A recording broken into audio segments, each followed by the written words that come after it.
Today, we're going to tear down yet another blown up engine. Something that I've done every week for the last 4 years. We tear down blown up engines to figure out what happened, why it happened, and perhaps what parts could have survived. And as of late, I'm not going to say all of them, but the majority of teardowns in the last few months haven't really been that bad. We've had a couple bad ones, but for the most part, stuck rings, spun bearings, burned valves, definitely constitutes replacing the engines. Not as interesting as some of the really blown up stuff. So I was kind of jonesing for something bad. And when I'm in that kind of mood, I make a phone call. I call my buddy Pete at P&P Auto Group up because he runs a Subaru only salvage business. He sells parts for other cars, but for the most part, just Subarus. And if there's one brand I can count on for delivering blown up engines, it's a Subaru, because they make the WRX. And that's what we're going to tear down today. This is the FA20DIT out of a 2021 Subaru WRX with a mere 95,000 miles on it.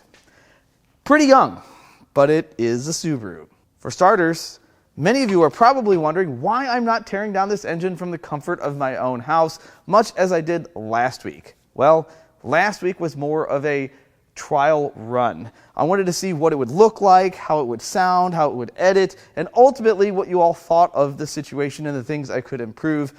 And aside from the comments related to the engine I tore down, the number one comment was about my floor and how it's unprotected. And you know what happens with unprotected floors? No, it doesn't create more floors. It gets ruined. And I actually had something planned to have my floor coated. It's in the schedule. And at this point, tearing down more engines at home until that gets done, which is just a couple weeks away, is just going to create more prep work and ultimately leave me with something that's not as good as if I just wait a couple weeks. So for the next few weeks, you'll probably see teardowns from up here. And then ultimately, for the long run going forward, it'll be at both places. Some of the engines I can tear down at home, like this. This is easy, it's lightweight. I don't need special tools. Yeah, there's going to be some big, heavy, greasy, dirty, super tight bolted engines that I might need something that I can't bring to my house, and those will ultimately be done up here at work. Now, back to this engine. So this engine is out of a car that a buddy of mine bought, and he ended up needing to put an engine in it. And I think he bought it just to return back to stock and sell it. This car was modified. Now, I don't know how modified it actually was. I can tell you it still has some aftermarket silicone hose on it, and I don't know what else was done to it. But at 95,000 miles, we can only assume it's going to be bad.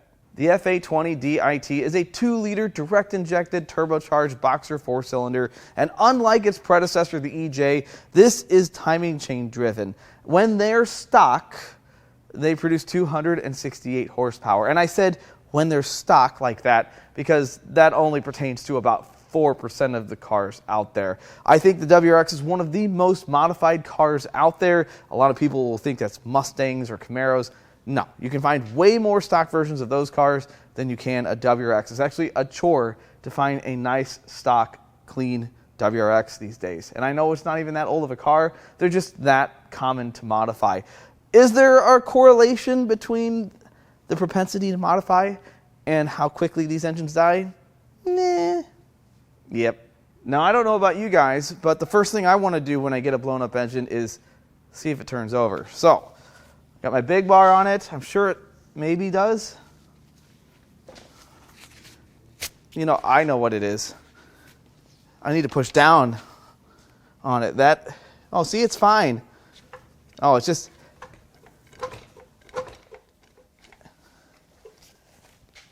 it only turns backwards.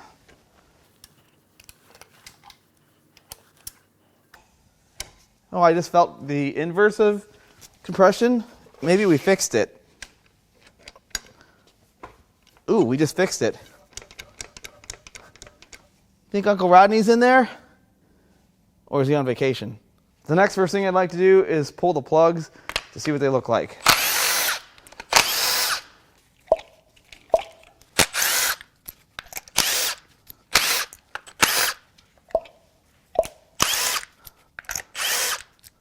Oh, well, 3 of these plugs look okay.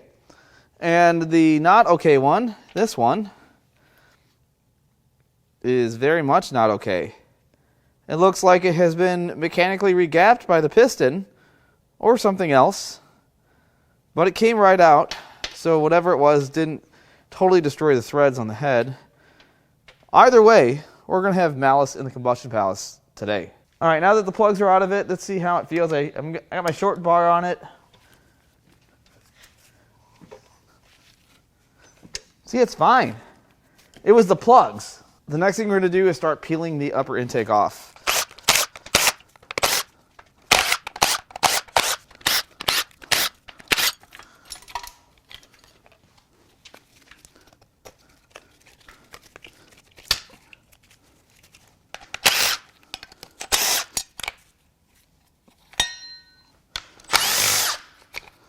Oh, there's some hoses and stuff. Let's see how loose this feels.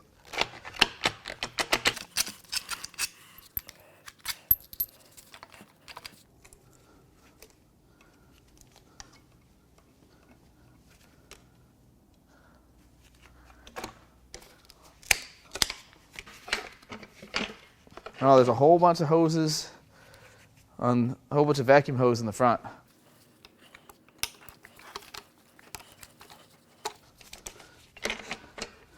Oh, there's more stuff here. Can that unbolt from that? Oh yeah, we're gonna get that unbolted. All right, I think we're getting real close. There's the hose in the way. Wait a minute. There's a little piston nugget in the intake. That doesn't go there. Little sliver of shattered piston. Love to see it.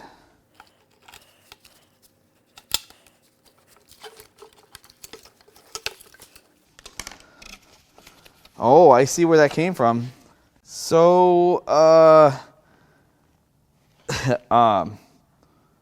that's a gigantic hole through both block halves. You're not supposed to be able to see rod journal. Here, hold on. You're not supposed to be able to see that. That's an inside view, and now you can see it from the outside. So yeah, this thing's hurt. We're going to spend a minute and try to clean up the top part of this engine. Start zipping some bolts out, the parts fall off.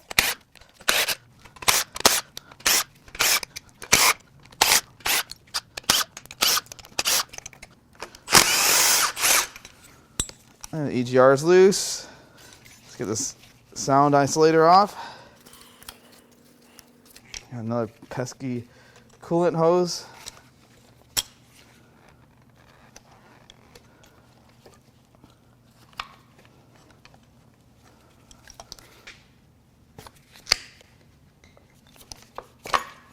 EGR valve is off. Oh man, this is getting bad. It's raining engine parts.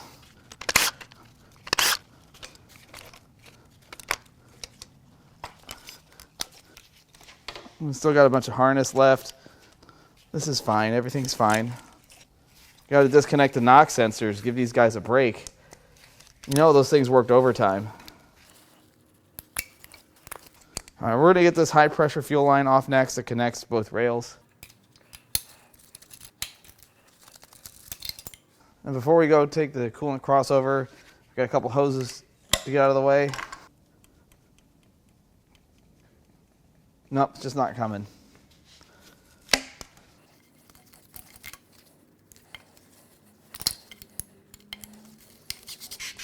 Well, that moves nice.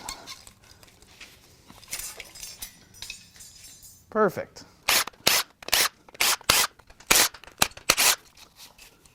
All right, what am I missing?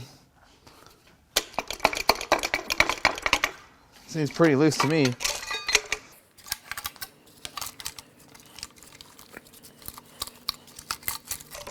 Oh, wow. An Allen key. I'm going to work a little bit on getting this harness removed because there's a lot of stuff here. We'll try to get this harness off. It'll clean this up a whole bunch. Probably get this fuel line out of the way too, if I can figure out how it works.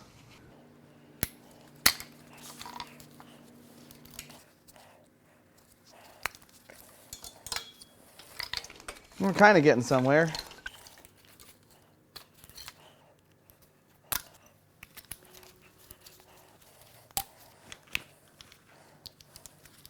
No, I have to unscrew that one.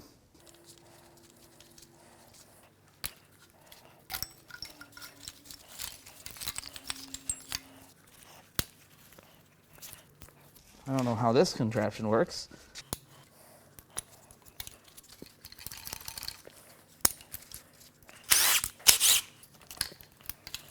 I guess that just comes with the harness. Is that it? Did we miss something? Harness is off and in good shape. Let's continue removing stuff. These will slide right on out. One more high pressure fuel line.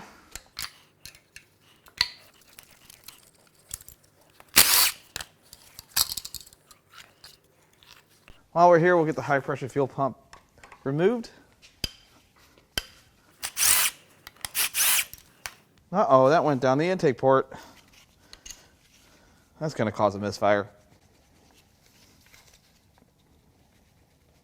Can I have you? Blue. That's a little stuck in there. Follower looks good. Pump looks good. Say ah. There we are. Let's take a peek down its gullet here. And that looks bad. Pretty rough. Also bad. Let's go to the other side. So much buildup. Uh-oh. Well, I think that valve is closed. Is that water? Mystery engine fluid. All right, so now that we've got the top of this engine stripped, we can take a better look. And it actually looks pretty good here and here, and not so much here or here or there. Now, once the intake is on it and all the other stuff is on it, it's really hard to tell that there's this much chaos. This side looks good from the bell housing standpoint, but something has made an exit. Will we find it in the pan? Is it laying up here? That goes somewhere over here. There's actually a bunch of engine bits up here. Wow, let's go put that on the table. The next thing I'd like to do is start pulling the turbo, and I am slightly apprehensive about turning this engine all the way over. So we're going to see if we can kind of get part of the way there. Normally I'd pull the pan first. I already hear stuff inside. Oh, okay, engine stand. Yeah, we're going to stop right there. Now we're going to start by removing this rubber hose here. And maybe I'll take it off of this side here.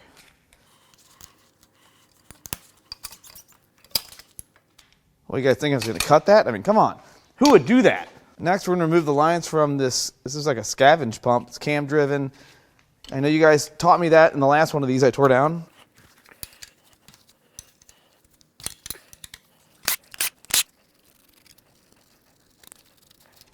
Looks like that one can stay.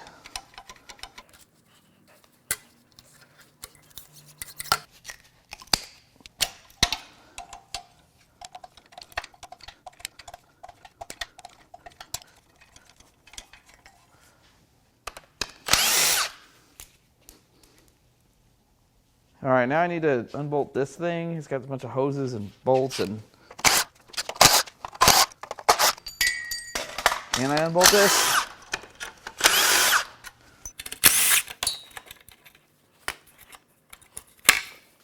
That hose can stay right there. All right, let's see if we can get this turbocharger off. Ooh, it moved.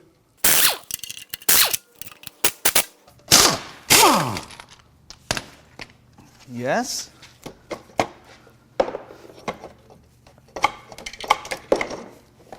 Oh, that was easy. We're gonna take the inlet of the turbo off so we can take a look. What have we here? Oh, that's not good. It's crunchy on this side. Maybe it was just my glove. No, I can hear the impeller hitting the housing. It does spin well, but every now and then, it's got quite a bit of shaft play. Look at that. I think that's why the impeller hits the housing. And it could be different when oil's in it. This engine might have sat for some time. Either way, with an engine that looks like the way it does, this is sold as a core, and that's it. All right, now we're going to start tackling the timing cover.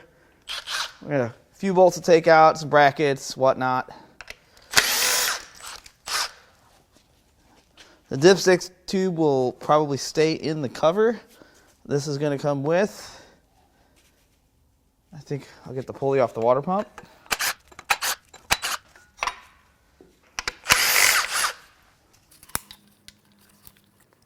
It doesn't want to come loose.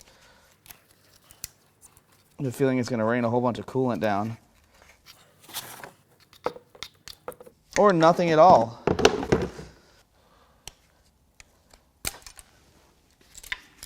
I think it's the point in the video where we get the oil filter off, and I'll likely cut this open later. This stand, oh, it's just not tight, that's why.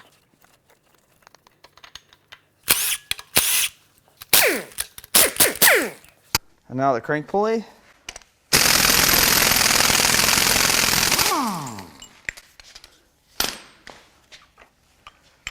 And I do have to move the dipstick because it's blocking one of the bolts.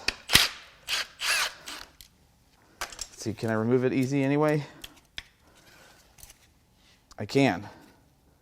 Not bad for something that's never been checked. Now for the timing cover. Got just a couple bolts to take out. I thought there were more 10mm bolts. Looks like we're going to go right on to the 12s.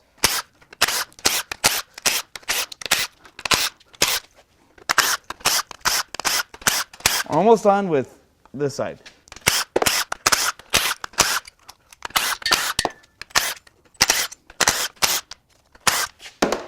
All right, now for the check.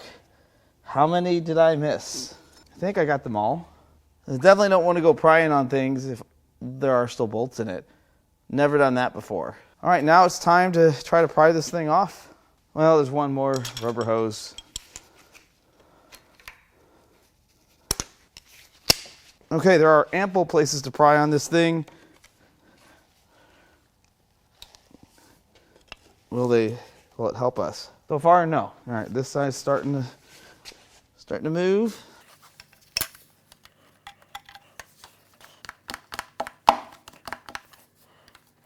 All right, we're kind of getting looser.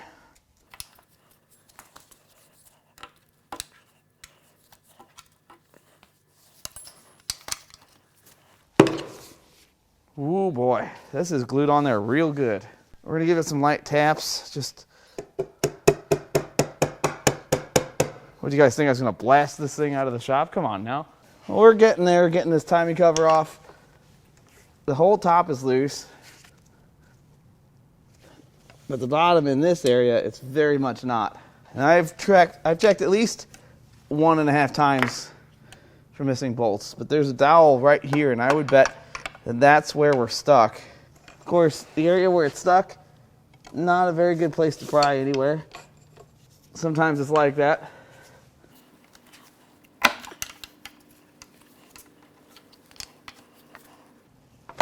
Let's put the brakes on and get some force on this thing.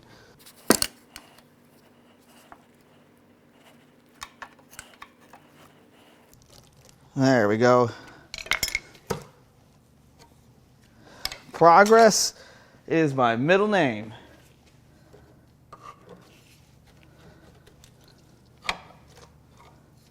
Oh, we are leaking.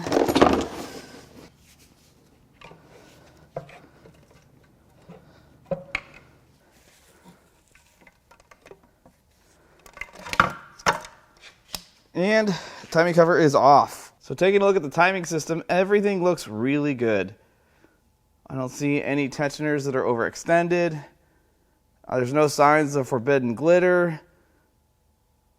I don't see anything wrong on this end of the engine. Nothing that would give me any signs that there was trouble. All right, now it's time to peel the timing system off this engine. We're going to start with the rails.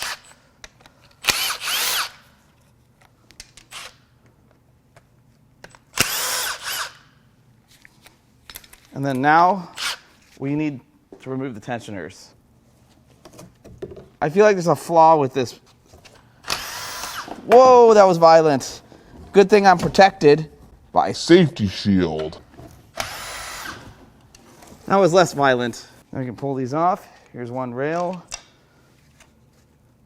It's under a whole bunch of tension. I feel like I might need... That was rather anticlimactic.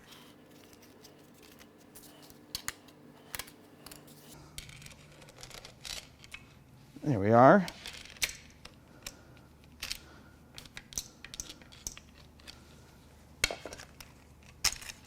And those come off quite nice like. Well, I thought it would. There's our rails. More importantly,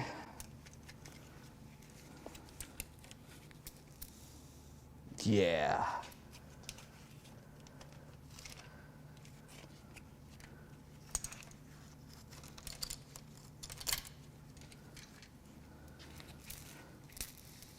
Yes. Let's take a look at these rails. They look really nice.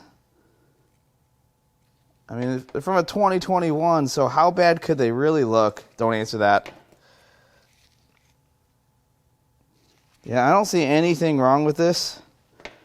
I think you could reinstall these and have no trouble. Now it's time to start tearing one of the heads off. We'll start with the valve cover on the passenger bank or right-hand bank.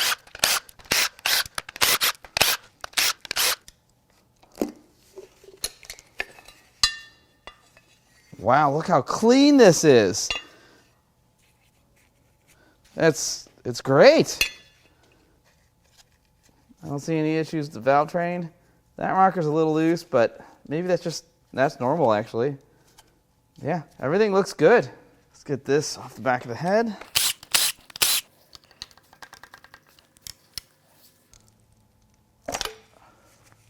There we are. There's one more of these banjo bolts to get out. Now it's time to cram the cam caps off.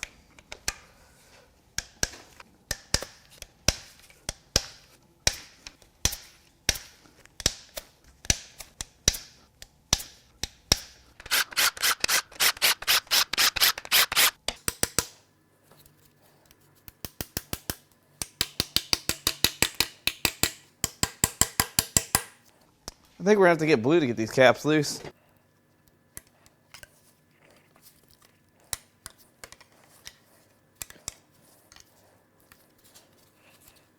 Boy, this one, just the first cap is really fighting. Let's get the valve cover gasket out of the way. There's one.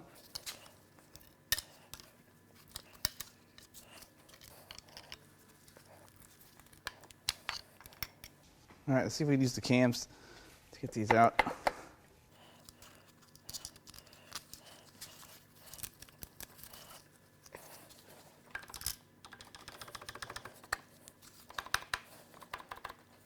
That's going to be a no.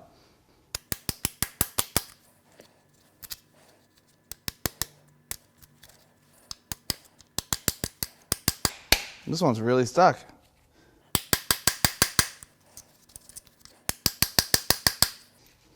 Let's go ahead and get this cam out.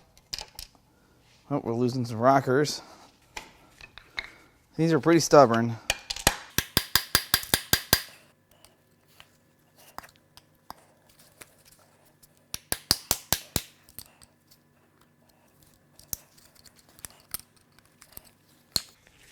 And success. So the cylinder head, a little bit of wear in the journals. That cap was a pain in the butt. Now, these rockers fell off when I was trying to get the cams off, but there's nothing wrong with them. Everything feels good. I don't see any issues here. And the cams look really good. A little bit of wear on that journal. I would say this is better than average. That's kind of scored up there, but it's not terrible. Very serviceable still. A little bit of wear there. This is looking pretty good for a Subaru. Especially one that's got a giant inspection port in the top. I have a hose or a pipe to get out of the way. All right, now we can get the cam carrier removed.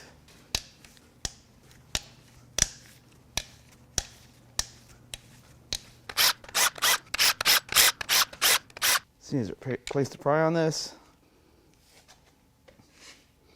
There was one place to pry.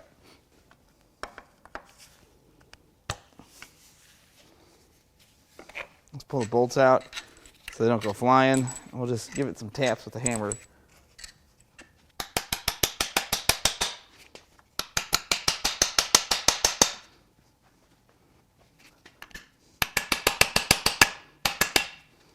I don't know if that helped us or not.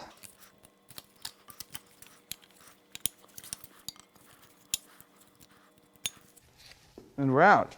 And here's a little filter that fell out. And it's clean. I don't see any debris on it. Let's go ahead and remove the rocker arms for safety. Looks like one of them tried to make an exit here. Gotcha. Now it's time to crack the head bolts loose. There are only 6 of them.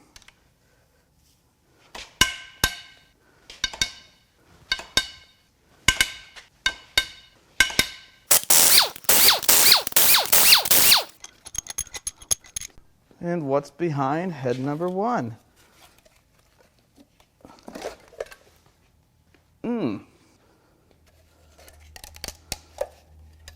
There's the head gasket. That looks good. And there's a bunch of oil in there. I don't really like the way that looks, but we're going to soak up the oil and then see what we look like. So the bores have major scoring. I mean, that is really bad. And the piston, it's pretty clean, but it looks pretty bad at the very bottom. And this piston definitely has some damage from, it looks like it inhaled some debris. I have no idea how that could happen. I mean, we know how that could happen. And that one is at the very top of the bore. So now we must do what we always do. It's time for some science. Pretty good. And the cylinder head looks pretty good, except there's some debris, some aluminum debris embedded. Well, actually, it came out good. So I made a deal with Pete on this engine. He's getting some free labor out of it, and he gets some of the parts back. So not everything from this engine will be available. I know the timing cover and probably cylinder heads, those are going to go back. Looks like he's going to get at least one good cylinder head. Now we need to remove the high pressure fuel pump cast iron bracket.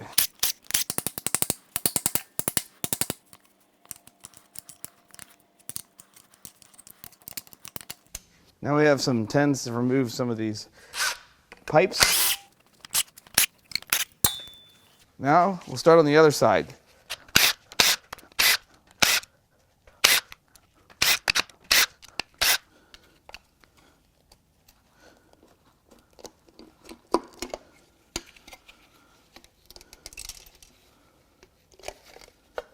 Uh-oh. That's not good. Okay, there's some damage in here. I think Pete's only getting one cylinder head because I think this one's going to be very bad.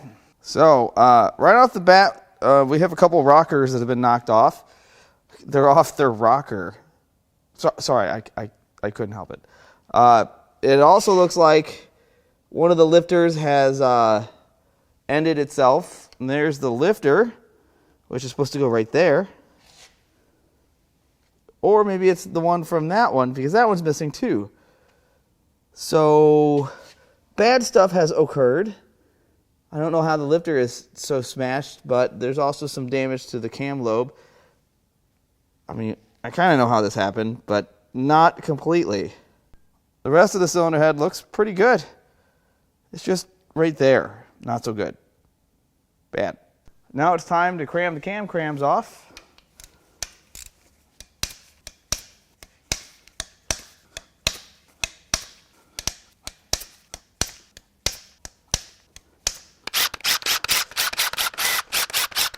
This side doesn't really have any good places to pry, I don't think, except for right here.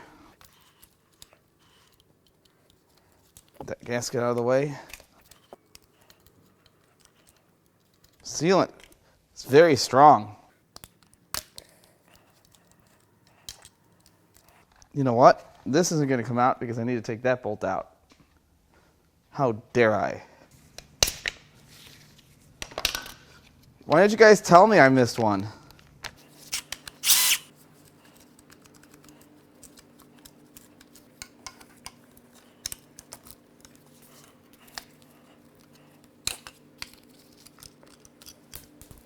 That is fused.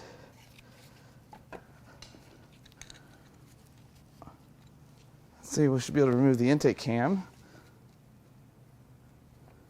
Should be able to. There we are.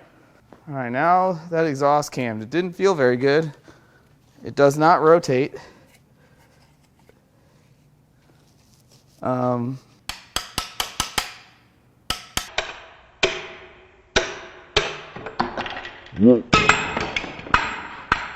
That's in great shape now.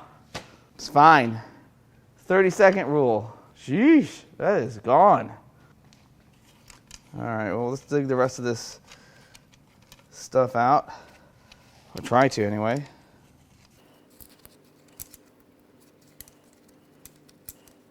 It looks like the lash caps, one of them is gone. We'll probably find that in the oil pan. And there's signs of coolant in here. That doesn't go there. So the journals in the head look pretty decent. But there's obviously some damage going on in here. Something caused the rocker arms to fall off, destroyed one of the lifters. We'll show you that in a second. Lash cap's missing. Not sure where it is. I'm sure we'll find it, or maybe it hit the ground already. Some stuff fell out when we pulled the valve cover off. It's not supposed to happen that way. Cams look okay, even though one took a spill, but there's some damage to some of the lobes here, and I would not reuse these. That's why I was a little less careful with the camshafts, because I knew that these were not going to get reused. Once I saw that rocker arm off, I knew bad stuff had happened. Caps have a little bit more wear than the other side. This cam looks pretty good. Let's see if we can find any damage. Yeah, there's some impact marks right there. Don't lobe to see that. Here are the two lifters that were knocked out. You can see the one on the right is very annihilated, very much. I'm going to pull the remaining 3 rocker arms off for safety purposes, and then we'll remove the cam carrier.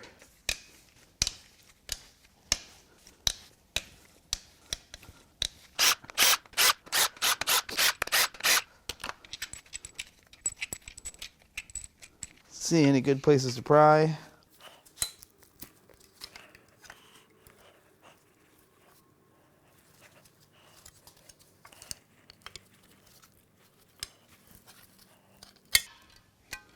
There's the cam carrier, and surprise or not, there's a lash cap. Time to crack the other 6 head bolts loose.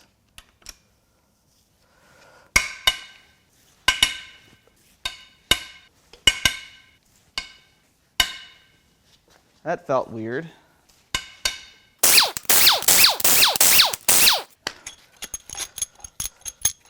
What's behind head number 2?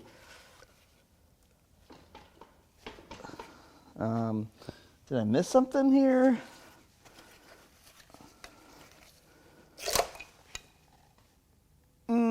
that's not good.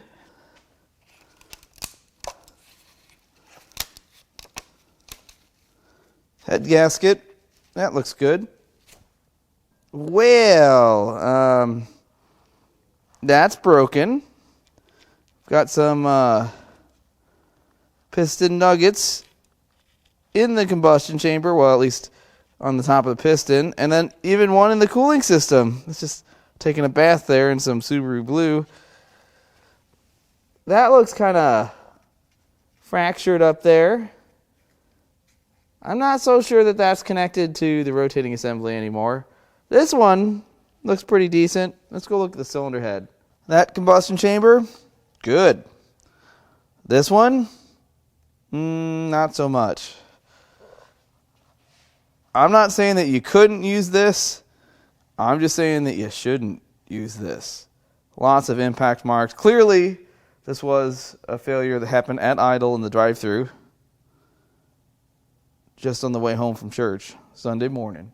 Should we do the science? What would you think of me if I didn't do the science? I got to do the science. So yeah, that's got a disconnecting rod. 3 good rods. Well, I don't know if I'd use the term good. 3 rods that are still in one piece, and one that is clearly in more than one. All right, I'm going to roll this thing 90 degrees, I think. I don't really want to go too crazy, as parts may start falling out of this engine. Looks like we got a little oil coming out finally. Oil looks pretty good. And this thing has one of those quick release oil drain valves that everyone says is so good.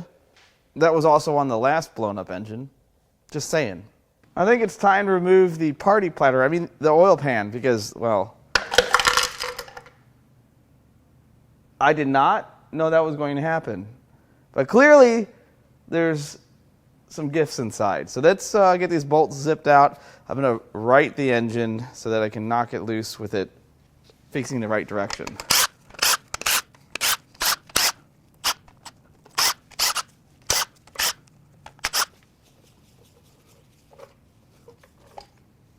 I feel like pulling the oil pan in this position is going to be a lot less cleanup, but I'm not quite sure how this is going to pan out for me.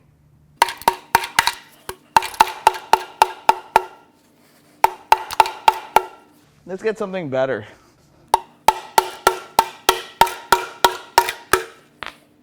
It doesn't want to come loose. Let's get blue.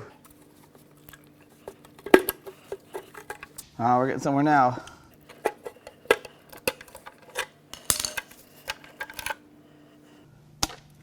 Oh, yeah, we got some stuff. Well, it's not a lot of stuff. I mean, it is kind of a lot, but it's very important looking. There's a small end of the rod. Here's our wrist pin with some major impact marks. Oh my gosh, it's ruined. It's bad. It's not broken, but I'm afraid we're not going to be able to reinstall that. I don't know how I feel about that. Here's a reshaped rod bearing. There's another one. That fell in when I was tearing it apart. There's a bent bolt. That looks like it's supposed to hold a block together. And then lots of piston nuggets. There's some rod. There's part of the skirt. I think we can put this back together, guys. So the inside of the oil pan has quite a bit of engine confetti in here, but I don't see the same kind of sparkles you usually see with an oil-related failure. This is more of a, hey, something exploded inside and caused the junk to be in the oil, not anything else. And here's the remnants of what came out. Unfortunately, I'm so sad to report that the wrist pin, it's not going to make it. It's got some really bad grooves right there. It catches. That's pretty bad. This wrist pin is no good. I can't believe it. Usually it's just a Dodge or a Chrysler product that breaks wrist pins, and it didn't really break it, but it ruined it. And there's the remnants of the rod. It's pretty screwed up, guys. There's a circlip in there.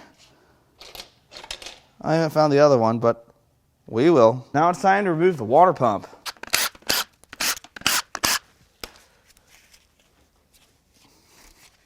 Just needs a little persuasion. Looks like I think that's the original pump, 95,000 miles. Bearing feels good. Everything looks pretty good. Bearing's nice. Spins well. This is a good water pump. Man, this is so nice. I bet Pete wants this back.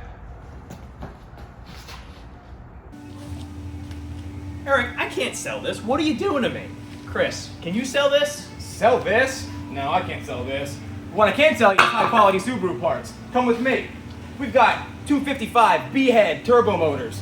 We've got FA20DIT turbo motors. EJ257W head turbo motors. Full STI drivetrain swaps. Transmissions, rear diff, drive shaft, all the hubs, all the axles. EJ253 non-turbo motor. EJ255D head turbo motors. If it's a Subaru motor, we've got it. Body parts, interiors, trim pieces, anything. If you need high quality Subaru parts, give us a call. PMP Auto Group, 610-577-5594. Give Pete a call, I got what you need. Now it's time to turn this thing upside down and see what the bottom looks like. Oh, it's raining engine parts. Ooh, there's some heavy stuff in there. I think I'm just gonna pull the upper pan just like you see it. Now, unfortunately, I was not thinking when I mounted this engine to the stand, because I used the two studs here to attach the engine to the stand. So we'll cross that bridge later. Just gonna start zipping some bolts out.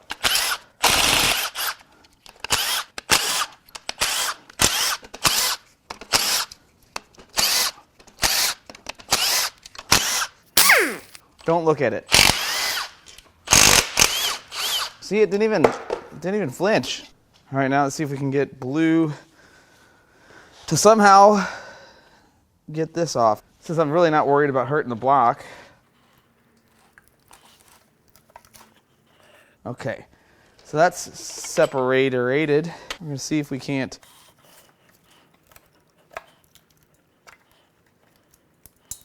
Yeah, we are dropping ringgits. All right, I think we can slide this thing off. This part is actually worth money, but it's probably ruined. Oh, I don't think we're gonna get this thing slid off very easily. Nope. I'm gonna loosen the stand here to give it a little more play. See, look at that. Got more room to work with here. Oh, I think that'll do it. I'll just park blue right here. Oh, there's a bunch of parts in here.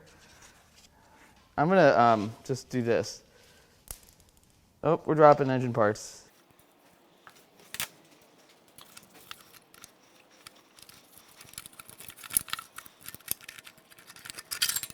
So, usually, it's a little more work to get this part out.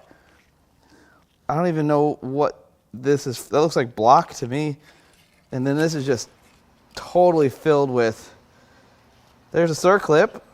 Well, let's see if we can rotate this thing over. I have my doubts, but we can. 1, 2, and then this one. See, all we had to do is clear the junk out of it, and now it's fine. All right, we're gonna leave it in this position. We're gonna get those two unbolted, and then we'll move to that one. So here's what the inside of the upper oil pan looks like. Several impact marks here. There's shrapnel throughout. I don't see any direct hits to the aluminum, so maybe with just this being hammered back, this might be okay. I don't know. What do you guys think? Would you reuse this with a little work? And we can see that's a new hole. I don't know why you'd create an inspection port that's inside the oil pan. How are you supposed to see that without pulling the pan? But all of these bolt heads are kind of mutilated, so I'm going to have to hammer the socket on all of those. Well, maybe not this one.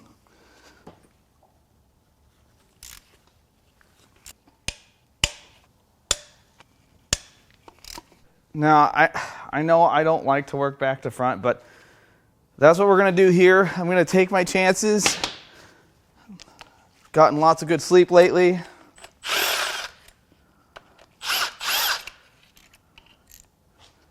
Go ahead and knock number 3 out of its bore, I hope. Easy peasy. All right, let's see if we can get this into a spot. Just like that, we'll get the cap zipped off. All right, now that's at the top of the bore.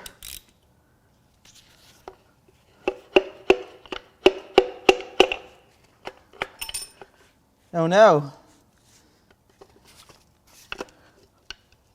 Oh, that does not want to come out of there. But I've never had to do this, but I'm gonna do this.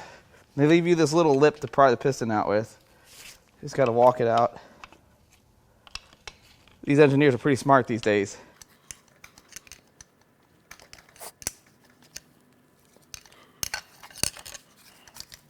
All right, now we just have one more that needs to come out.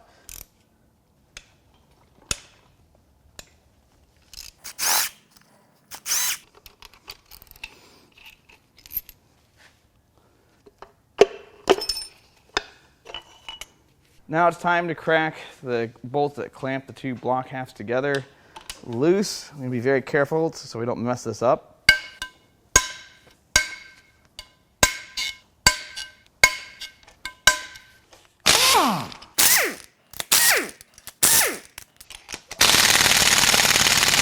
Did I miss some? I think I did.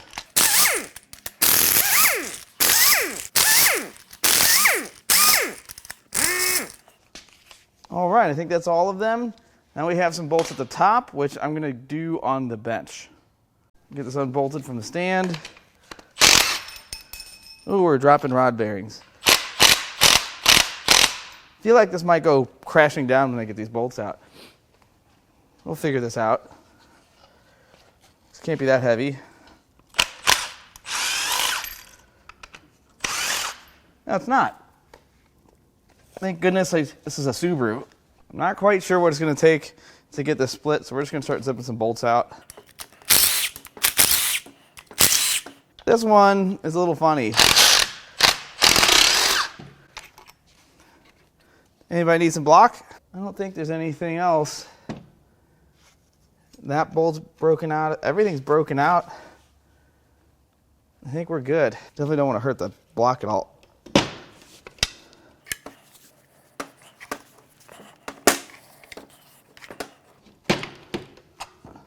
Yeah, it doesn't really want to split. Am I missing something here, guys? There's nothing at the bottom. All the clamping bolts are loose. I guess we could just try launching engine parts is weird.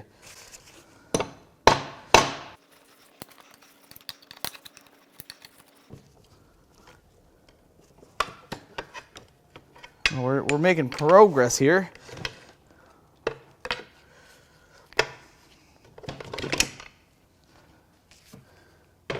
By golly, we've done it. Will this come out?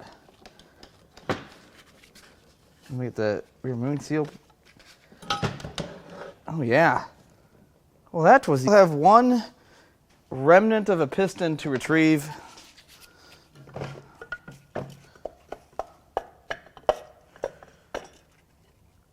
Oh, there's not much left. Let's start off with the rod bearings. So they don't look bad. They have some wear, but they're really not too bad. But the ones from this cylinder, the one that blew up, are incredibly deformed. This was not the root of the failure here. This was a casualty of the failure. Now the rods and pistons, 2 of them, a little bit of skirt wear. This one has some debris pockmarks at the very top. It's not terrible.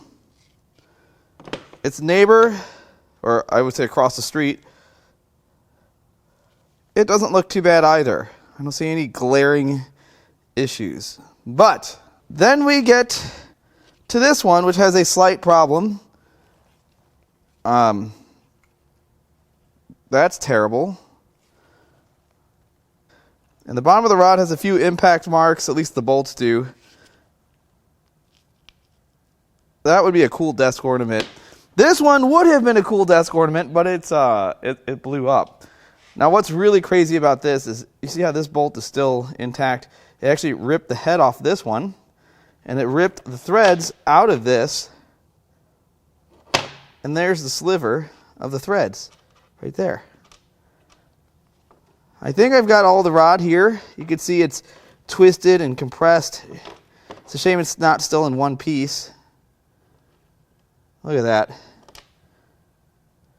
And the piston is just obliterated. I believe this is the majority of the piston. You see there's some skirt right there. There's some ring lands, more ring lands. And then this is the surviving piece. And I'm pretty sure it's just held together by one ring, maybe two rings. This is really wrecked.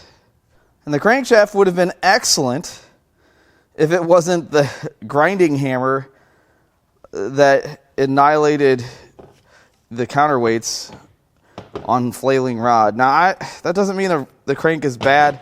It's just this kind of stuff. But, you know, I am not an advocate for risking it with internal engine parts. I don't think I would use this crank, and it could be bent, it could be twisted from everything that happened. I'd hate to wreck one of these engines because you try to be cheap and use a crank like this. That's pretty rough. And that is why the piston was so deformed from the one that didn't blow up, because that rod annihilated the bottom of the bore, which ate into that piston. Wow. And that's created all that heavy scoring right there too. And there's the inside of this one. Look at those heavy impact marks. Pretty impressive. And the oil filter, it has debris, powdered debris, in just about every pleat, which tells me this thing was full of oil, or at least had enough oil to reach the sump when it let go. I'm a huge proponent of modifying your vehicle, whether it's to lower it, put different wheels on it, make it handle better, put different brakes on it, exhaust, make it sound good, whether it's aesthetic mods or even reliability mods to make it last longer than it's supposed to, or maybe just as long as you thought it should. But there's also, of course, modifying your vehicle to make more power, which I think is probably the most common. I have most of my vehicles modified to make more power. Not all, just most of them. However, with everything, there is a limit. The old adage, the sky is the limit, really, really does not apply to Subarus. And it's just the way it is. I think this is the reason why a lot of these FA20DIT engines fail, is because they were pushed too hard. I think this was probably running too much boost, was making too much power, and I believe the rods are the weak link on these engines. It probably bent a rod, which broke the rod, flailed around, blew itself up. I don't think it sucked in water. I don't think it was a hydrolock situation.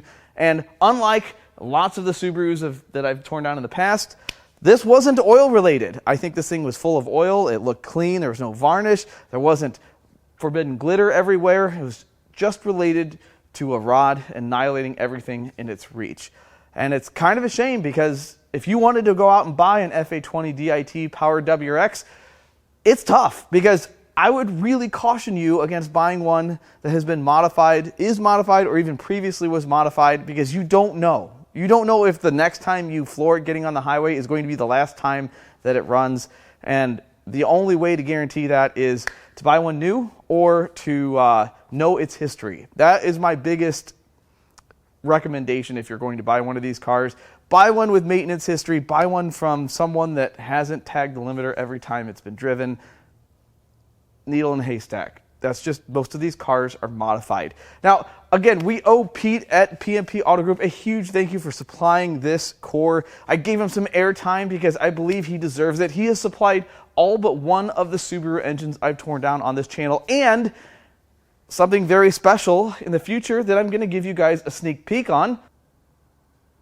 Don't get too excited. I don't think it's that bad. It's still going to get torn down. It'll be the first one that we have done, and it may be the last because those engines are just super reliable.